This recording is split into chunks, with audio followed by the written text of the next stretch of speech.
به نام خدا. دوستان عزیز سلام، امیدوارم هر جا که هستین حالتون خوب باشه. امروز میخوام 3 تا تعمیر شیرای اهرامی رو داخل خونه بهتون آموزش بدم.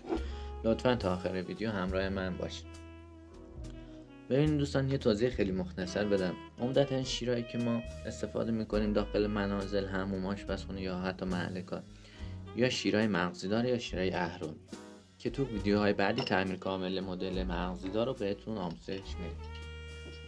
اما شیرای اهرامی به دلیل مکانیزم داخلی خیلی خوبی که دارن به ندرت دچار چکه آب و یا هدر رفتن آب میشه. تنها مشکلی که بیشتر برای این مدل از شیرا به وجود میاد اینه که فشار آب داخل قسمت دوش حموم یا قسمت زیری به ندرت کم میشه.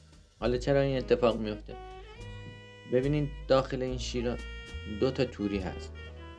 یه توری داخل مکانیزم داخلیش، یعنی داخل کارتریج شیر استفاده میشه، و یه توری تو قسمت خروجی آب از قسمت پایین هست که این توری ها به مرور به دلیل رسوباتی که داخل آب هست گرفته میشه و دچار کمبود فشار آب میشه. حالا تعمیرش رو بهتون یاد میدم که چطور این 2 تا توری رو تمیز کنیم و راحت مشکل رو برطرف کنیم. خیلی آسونه، حتی خانوم ها داخل خونه هم میتونن چنین تعمیراتی انجام بدن و نیازی به تعمیرکار و هزینه های گزاف نیست. یه دربوش خیلی ریز زیر قسمت اهرم دوش هست، اینو با یه دوپخ در میاریم کنار میذاریم. ببینید دوستان، داخل اهرم شیر یه پیچ خیلی ریز هست که با آلن 2.5، یه آلن 2.5 که تهیه کنین همیشه میتونی ازش استفاده کنی. داخل اهرم یه پیچ هست، اینو باز میکنیم، اهرم به راحتی دربوش ورودی یا با انبار قفلی یا با آچار فرانسه باز میکنیم.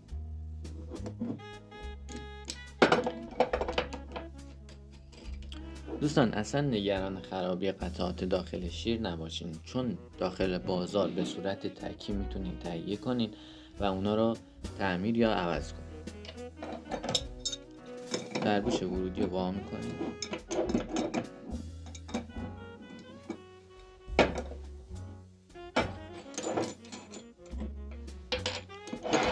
ببینید این قسمت رو بهش میگن کارتریج داخلی شیر. کارش چیه؟ اینه که آب سرد و گرم رو قاطی میکنه، یا حالا به صورت جدا یا به شیر آب سرد یا به شیر آب گرم میده، و یا راهنمایی میکنه که آب به قسمت دوش حموم منتقل بشه. حالا من تعمیر این قسمتم بهتون آموزش میدم، امیدوارم که استفاده کنید. چون قطعات داخلش تعدادشون یکم بالاست، پیشنهاد میکنم که از ماژیک واسه علامت زدنش استفاده کنیم که موقع بستن دچار مشکل نشه. ببینید یه علامت خیلی ریز این قسمت میزنی، با یه دوپخ ریز این قسمت فشار میدیم، زایده هست و دربوش ورودی رو برمی‌داریم. ببینید قطعات داخلی شد به ترتیب اگه بچینیم موقع بستن دچار مشکل نمیشه. قطعه بعدی هم علامت میزنیم، ببینید یه علامت یه ارج یا هر جور که خودتون میدونین که موقع بستن دچار مشکل نشه میزنیم. این قطعه رو در میاریم،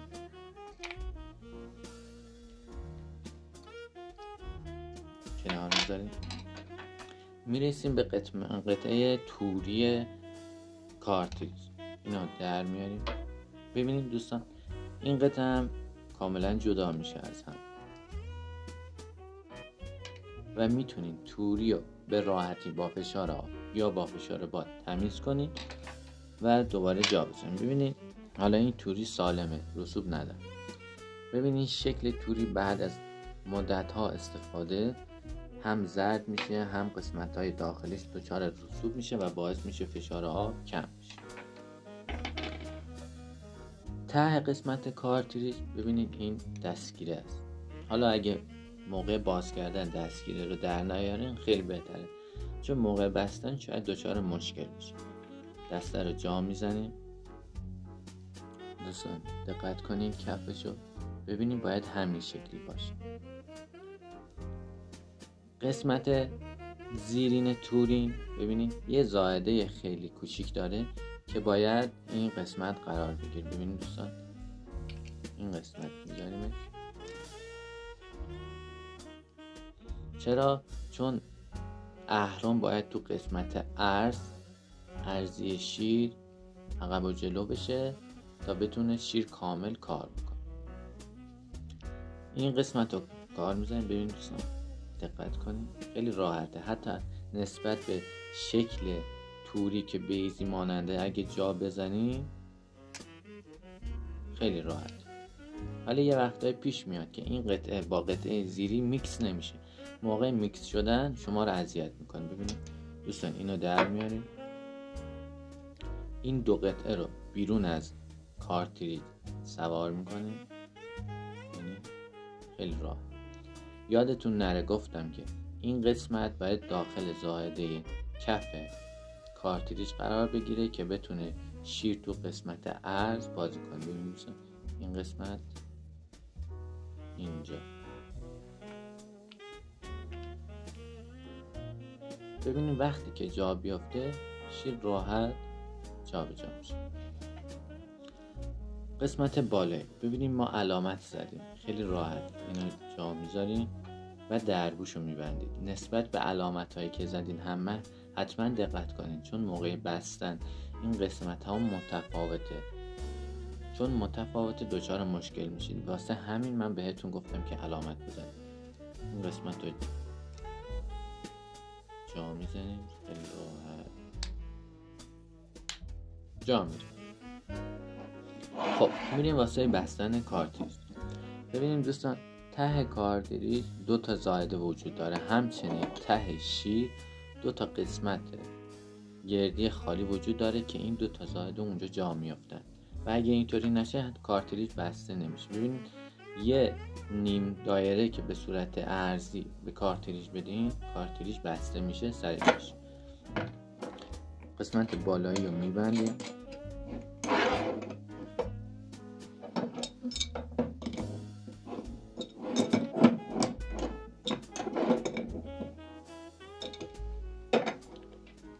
دربوش ورودی رو میبندیم. اهرم شیر رو جا میزنیم. ببینید دوستان قبل از اینکه اهرم شیر رو ببندین یه نکته بهتون بگم. یه پیچ همون پیچی که با آلن 2.5 اینجا بسته میشه. ببینید دقت کنید اینجا معلوم این قسمت مخصوصا داخل همون دچار رسوب آب میشه و دچار زنگ زدگی میشه. حتما اگه داشتین یه 2 تا قطره روغن یا گریس یا حتی کرم هم اگه بتونین به این قسمت بزنین خیلی خوبه. چرا؟ چون به مرور از رسوب گذاری و از زنگ زدگی این پیچ جلوگیری میشه و موقع باز و بسته شدن اذیت نمیشه. اهرم رو جا میزنیم با آلن 2.5 دوباره اون پیچو سپ.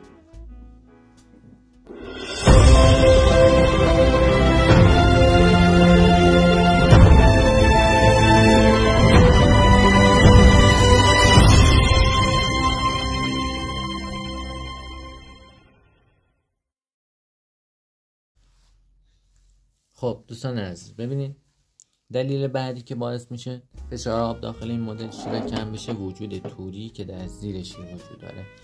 این توری هم مثل توری کارتریج به مرور به وسیله رسوباتی که داخل آب هست گرفته میشه و فشار شیر خیلی کم میشه. توری که باز کردیم به وسیله فشار باد یا فشار آب این قسمت رو تمیز میکنیم و میبریم. حالا چون این قسمت شکسته من سعی میکنم عوضش کنم. توصیه‌ای که من به شما دارم اگر شیر آشپزخونه رو تعمیر میکنی حتما توری نو کن.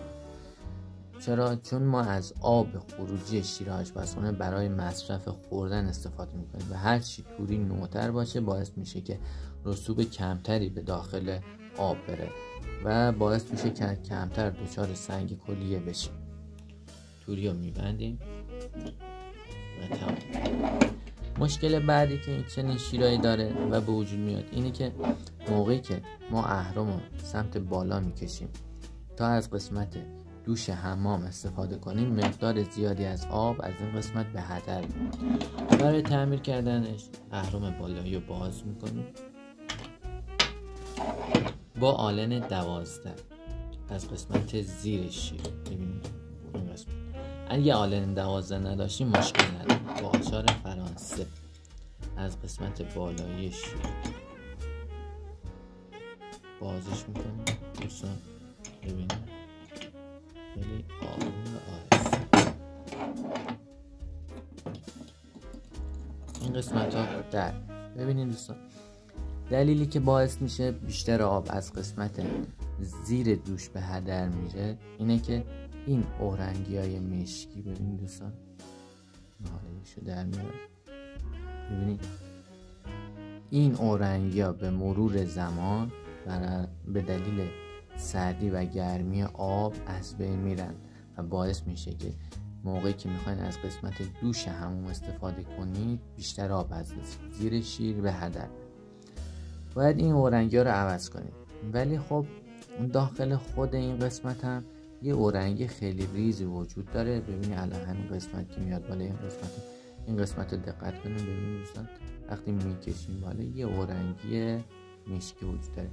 این اورنگی هم به مرور زمان چون آب سرد و گرم زیاد این قسمت تردد داره باعث میشه که اورنگی از بین بره و بیشتر آب از قسمت زیر شیر آب هدر بره. این قطعه به صورت پرسه و شما نمیتونید تعمیرش کنید، پس باید عوضش کنید.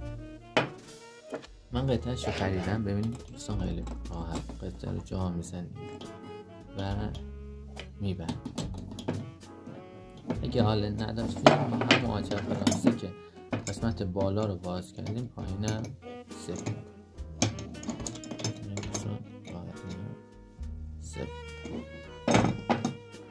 اهرامو میبندیم